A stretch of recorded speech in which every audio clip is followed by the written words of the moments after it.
మొన్నంతా నిన్న మొన్నంతా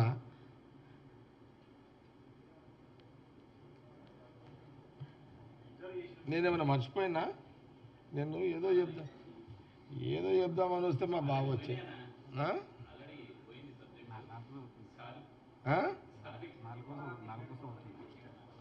ఏంది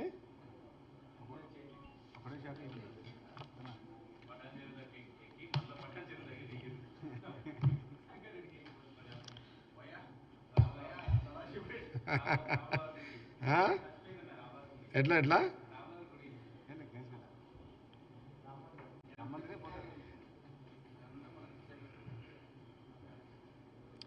మీరేదో అడిగితే మీరు నువ్వేదో అడిగితేవమ్మా ఏదో మళ్ళీ గట్టిగా అడగమ్మా నువ్వు. మీరేంది ఏది తెలుగు ఏమి ప్రశ్న ఏంది? తెలుగు ప్రభ ప్రశ్న ఏంటి?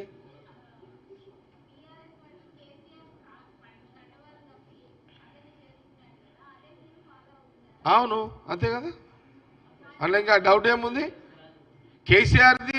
కేసీఆర్ కండువాలు కప్పి సాంప్రదాయాన్ని తీసుకొచ్చాడు తెలంగాణ రాజకీయాలు, దాన్ని ఫాలో అవుతాం. తప్ప ఆయనదే కదా. మేము కొత్తగా తీసుకొస్తే మా తప్పనాలి, మీరు వాళ్ళు తెచ్చిందే మేము చేస్తాం. దానిలో వెనక ముందు అయ్యేది ఇంకేముంది? ఇంకా డౌట్ ఏముంది? కానీ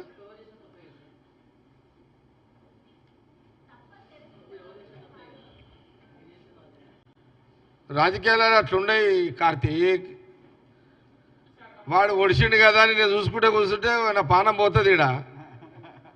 ఇక నువ్వు కార్తీక్ ముచ్చట్లు విన్నట్టుంటే ఇక అంతే.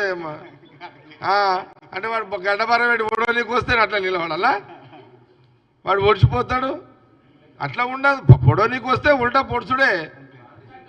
రాజకీయాలు అట్లున్నాయి, పాలిటిక్స్లు అట్లున్నాయి. వాడు శత్రువు వచ్చి పొడుస్తున్నాడు అని అంటే నేను ఉల్టా పొడవాల్సిందే.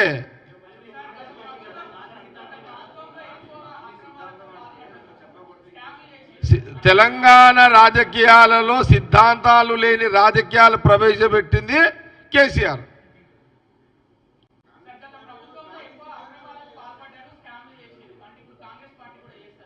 నేనేమన్నా రాజకీయం అన్న స్కామ్లది అనలే.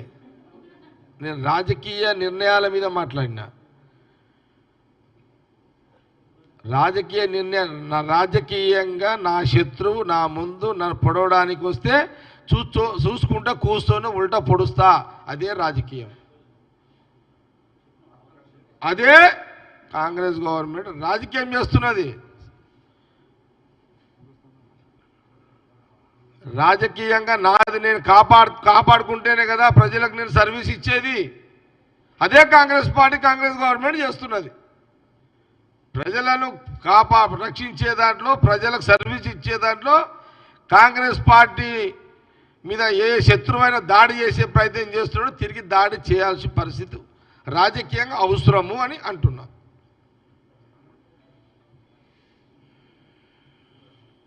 ఇక ఇప్పుడు కేసీఆర్ రేవంత్ రెడ్డి ఓడని కోసం నిలబడమంటారు. అట్లనే మీరు రివర్స్ చేయాల్సిందే. సీఎం రేవంత్ రెడ్డి కూడా తప్పదు, అది అంతే. గవర్నమెంట్ పడకుండా చూసుకోవాల్సిన బాధ్యత ముఖ్యమంత్రి రేవంత్ రెడ్డిది అంతే. నువ్వు ఆ రోజు ఎట్లా చేసినావు? నీకు 80 మంది ఉంటే ఇంక 20 మందిని 30 మంది రండి అంటే నువ్వెట్లా చేసినావు?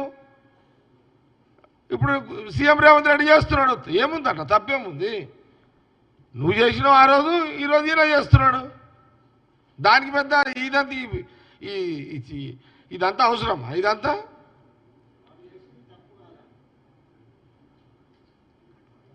రాజకీయం అంటున్నా. కేసీఆర్ చేసింది రాజకీయమే, మేము చేసేది కూడా రాజకీయమే.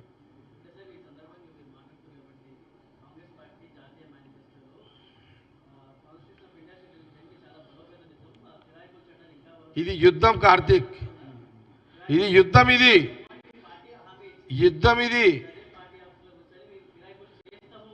యుద్ధం కాకముందు చర్చలు జరిగేటప్పుడు మస్తు మాట్లాడతాం. యుద్ధం జరిగేటప్పుడు కొన్ని ఏమంటావని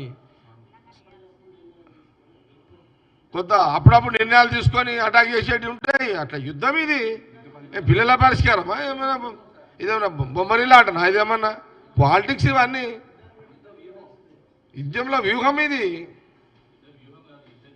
యుద్ధ నీతి. అవును, మహాభారతంలో అభిమన్యుడు పద్మవ్యూహంలో పోతే చచ్చిపోతాడని కృష్ణుడికి తెలుసు కదా, శ్రీకృష్ణుడికి తెలుసు కదా. మరి శ్రీకృష్ణుడు ఎందుకు పద్మవ్యూహంలో పోతే చచ్చిపోతాడని తెలిసి అభిమన్యుడు శ్రీకృష్ణుడు ఆపలేడు మహాభారతంలో? తప్పలేదు, వాస్తవమే కదా, మన చరిత్ర కదా.